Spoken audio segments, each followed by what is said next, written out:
アブルのチャンネルへようこそ。このチャンネルは20年以上続くメタバース、セカンドライフを初心者、復帰者向けに迷わず楽しめるようにするガイドチャンネルです。改めましてこんにちは、のどかべらです。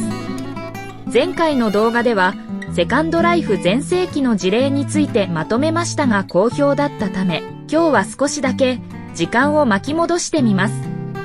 今のセカンドライフを語るには欠かせないメッシュ以前のアバターを再現してみようと思います。メッシュが生まれる前、私たちはスカルプとプリムで世界を作っていました。当時を知る人はきっと懐かしく思う人もいるでしょう。セカンドライフ初心者でも楽しめるようなこの興味深いテーマについて早速見てみましょう。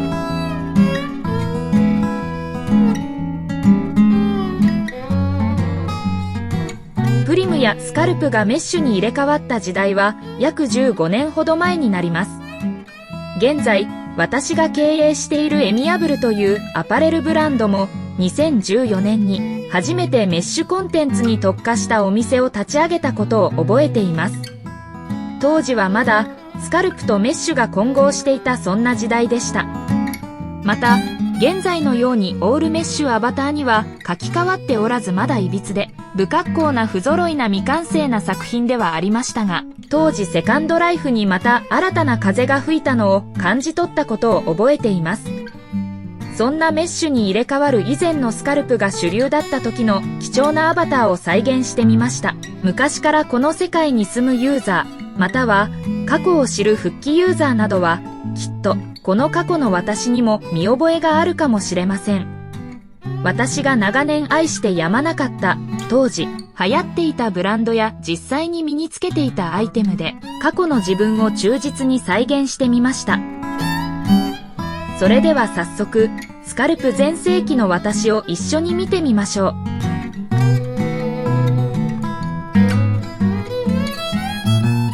現在の皆さん、改めてこんにちは。これが過去のスカルプ時代ののどかべらの姿です。このアバターを見て非常に懐かしいと感じるユーザーもいるかと思います。私もその一人でした。記憶は美化されるもので、このアバターを呼び起こす前のイメージはもっと綺麗なアバターを想像していましたが、やはり現在のメッシュアバターに比べていびつな点があるのは事実です。特に当時はご覧の通り、アバター自体もスカルプでできており、口も動きません。手や足などの複雑なパーツもとても太くてメッシュアバターに比べるとお世辞でも綺麗だとは言いにくい特徴を持っています。洋服などの装着物も現在のメッシュアイテムとは異なり、手首には袖を装着して、スカート部分や首周りの襟なども各自パーツを装着してやっと一つの洋服を着れるという複数のパーツを組み合わせて一つの衣服が作られていました。上から簡単に当時の人気アイテムやファッションブランドの紹介をしてみたいと思います。今回の衣装に選んだヘアは69という当時非常に人気を博していたブランドのエナブというヘアです。今見てもとてもディテールが細かく非常に綺麗な作りをされています。スカルプメッシュヘアの特徴は栄養などの動きに対して装着した状態を常に保つため、体の一部分に特にこのロングヘアが刺さるという現象が起こるのが特徴です。現在用いられている技術のベントメッシュはどんな体型にもフィットして様々な動きやジェスチャーにも対応しているため、装着時も柔軟に形を変える特徴を持っていますが、プリムやスカルプにはこの機能がありません。そのためどうしてもヘアが動きとともに体に刺さるなどの現象が起きやすかったです。しかし当時スカルプしかない時代の私たちにはとても綺麗で魅力的な作品だったことは今見ても手に取るようにわかると思います。次にどうしても今回紹介したかったのがこのリップです。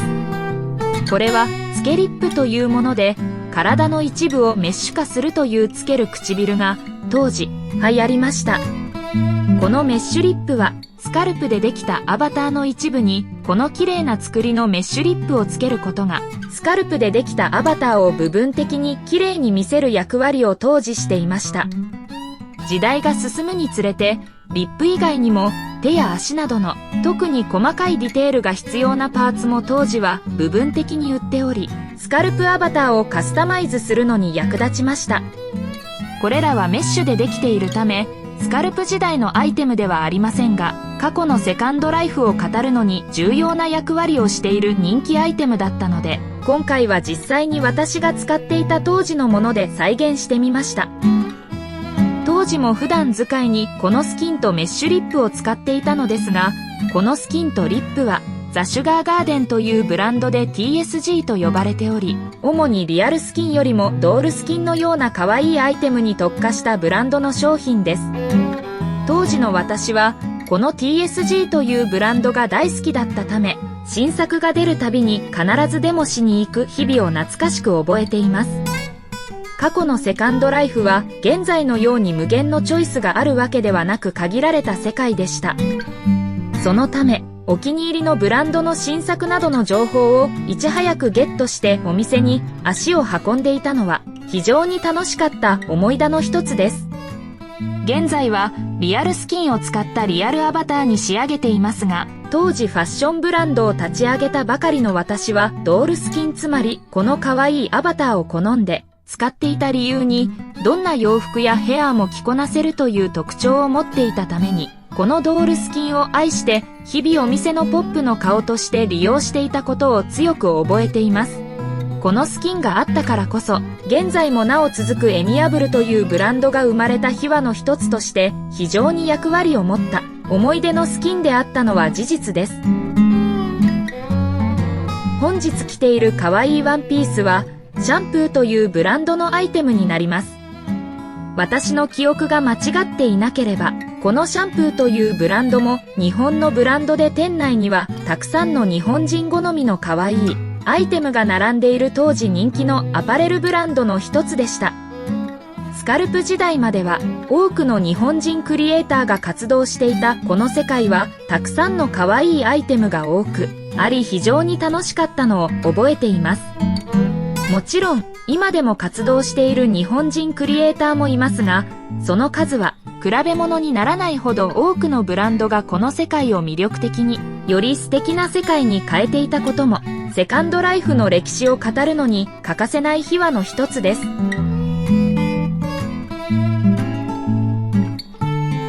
いかがだったでしょうか？これがあの頃の私。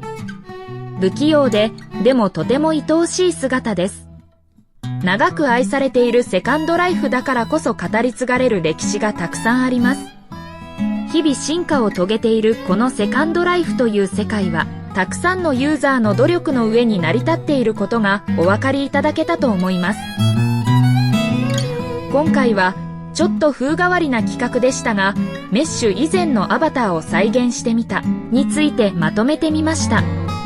現在のメッシュでできた世界がいかに美しく比較してみるとより繊細さが際立って見えます。あなたが当時大好きだったブランドは何ですか？またはあなたがセカンドライフでやりたいと思うことは何ですか？ぜひコメント欄で教えてください。これからもまだまだあなたの知らないセカンドライフの魅力や操作方法などの初心者でも分かりやすい情報を発信していきます。本日も長い動画にもかかわらずご視聴いただきありがとうございました。